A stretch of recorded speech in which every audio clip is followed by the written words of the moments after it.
Hindi na nakakabigla na ang Israel ay nagtataglay ng mga napakalulupit na armas pandigma. Alam naman natin na ang bansang ito ay isa sa may pinakamaraming nakalitang bansa kung kaya't patuloy nilang pinalalakas at pinagaganda ang kanilang mga kagamitang pandigma upang maging proteksyon sa kanilang bansa. Gaya na nga lang ngayon na hindi pa rin matapos-tapos ang tunggalian nila laban sa Gaza. So, ano-ano nga bang kagamitang pandigma ng Israel ang mayroon sila? At tila nananatiling matibay pa rin sila sa kabila ng pagpapaulan ng mga missiles at bomba. Bago natin ipagpatuloy ang video na ito, ay huwag kalimutang mag-subscribe at i-hit ang notification bell para maging updated ka sa mga susunod na videos.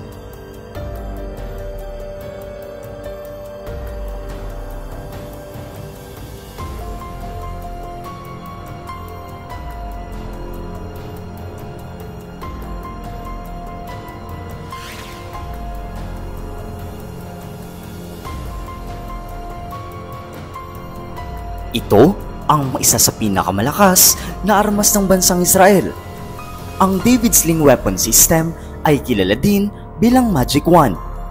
Ito ay isa sa pinakaimportanteng bahagi ng missile defense system and architecture ng Israel. Ito ay mas pinaganda at pinalakas na hango sa Patriot at MIM-23 Hawk system ng United States. Ang pangunahing tungkulin ng armas na ito ay ang pagdepensa sa mga tactical ballistic missiles, mga medium at long-range rockets, at mga cruise missiles na kadalasang nagmumula sa mga bansang katunggali nito. Ginawa nila ang malakas na armas na ito upang maging pambalanse sa Arrow 3 and Iron Dome, sapagkat ang Iron Dome ay pang short-range capabilities, samantalang ang Arrow 3 naman ay pang long-range capabilities naman. Ang David Sling ay maaaring i-mount sa iba't ibang platform katulad ng ground, naval, at kahit pa aerial platform. At may kakayahan din itong wasakin ang mga high caliber rockets, kaya tunay na kabilib-bilib ang armas na ito.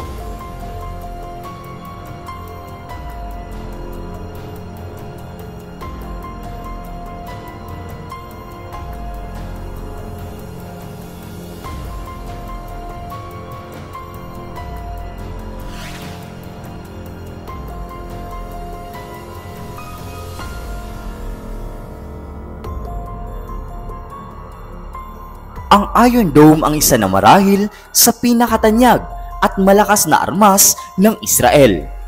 Isa din ito sa kinoconsider bilang one of the most advanced system sa buong mundo. Produkto ito ng pinagtulungan na paggawa ng makabagong armas pandigma ng United States at ng bansang Israel. Ang pangunahing gamit nito ay para salagin ang mga short-range missiles mula sa mga katunggaling bansa nito. Ang armas na ito ay tunay na kamangha-mangha sapagkat may kakayahan nitong matukoy ang mga missiles na dapat pasabugin at hindi dapat. Madalas kapag ito ay tatama sa mga mataong lugar ay kaagad nitong pasasabugin ng Iron Dome.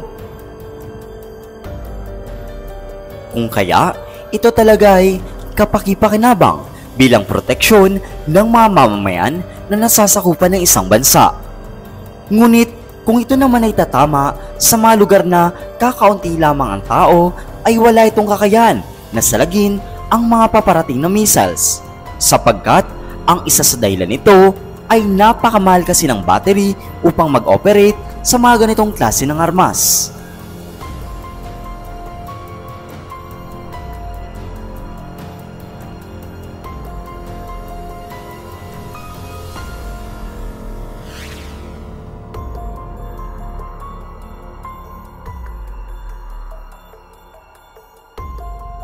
Ito ay isa din sa pinakamalakas na armas ng Israel. Ito ay isang US and Israel defense system na ginagamit upang i-intercept ang mga ballistic missiles na may taglay na chemical, nuclear, biological, at conventional warheads. Ang armas na ito ay kanilang ginawa upang palakasin pa ang level ng kanilang bansa at upang magamit sa hindi matapos-tapos na hidwaan sa Hilagang Silangan. Sinasabing ito ang kauna-unahang operational na anti-tactical ballistic missile defense system sa buong mundo na may kakayang mag-shoot down ng mga satellite. At kung ang naitalang record na effectivity rate ng Iron Dome ay 90%, ang effectivity rate naman nito ay umaabot ng 99% at may kakayang intercept ang 5 ballistic missiles sa loob lamang ng 30 segundo.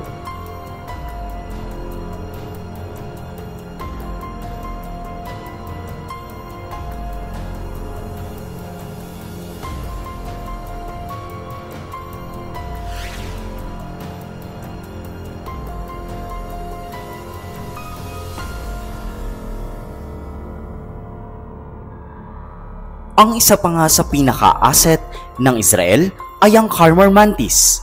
Kilala ito sa tawag na HTOF at isa itong uri ng Harmar Integrated Vehicle Solutions. Israeli company ang nag-manufacture kabilang ang tankers, aircrafts, refuelers, firefighting trucks, armored vehicles, and special purpose trailers. Ang bawat haligi ng Harmar Mantis ay fully protected dahil ito ay isang armored vehicle. Kabilang din ang sasakyan na ito sa pamilya ng mga tactical armored fighting vehicles. Mayroon itong 4 na malalaking gulong at kasya dito ang 8 katao. Ang sukat at bigat nito ay Naval Tactical Air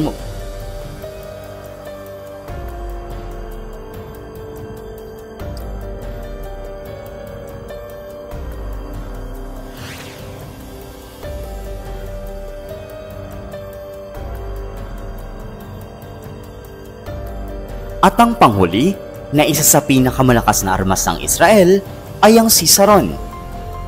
Hindi na talaga nakakabigla ng Israel Navy ay magkaroon ng napakalupit na underwater vehicle o mas kilala sa tawag ng mga submarine.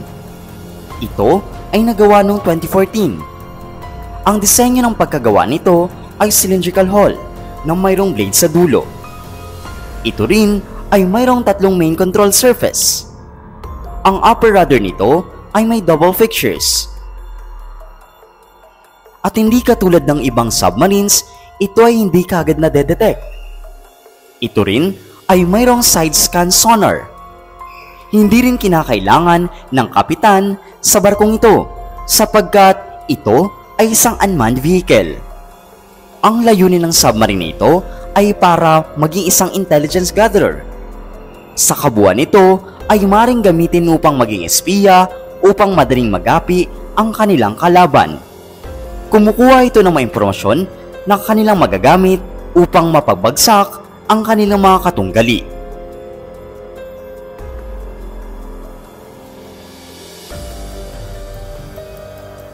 At ilan lamang ito sa mga kagamitang pandigma ng Israel na siyang naging dahilan kung bakit hindi kaagad sila napapabagsak.